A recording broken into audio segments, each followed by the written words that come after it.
সেদিন চলে গিয়েছিলাম মামার বাড়ির পাশেই এই রাধা গোবিন্দের মন্দিরে।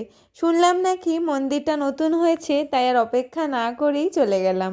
আর দর্শনেই তো মন শান্তিতে ভরে গেল, এতই সুন্দর যে যতই দেখি না কেন মন ভরে না।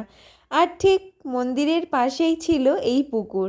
মায়ের কাছে গল্প শোনা যে এই পুকুরেই নাকি মায়েরা ছোটোবেলায় স্নান করতে আসতো, আর এই পুকুরেই নাকি একসময় প্রচুর মাছ ছিল।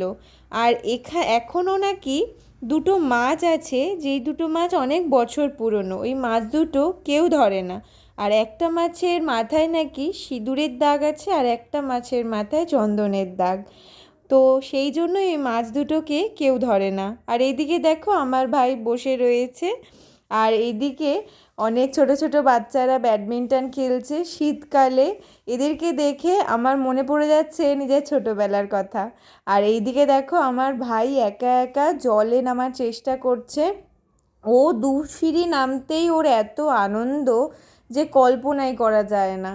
ও এত আনন্দ পেয়েছে যে একা একা নামতে পেরেছে, তোমরা দেখেই বুঝতে পারছো। ও তো কোনোভাবে জল থেকে উঠতেই চাইছিল না, কোনো রকমে বুঝিয়ে বাজিয়ে জল থেকে তুলে বাড়ি নিয়ে গেলাম।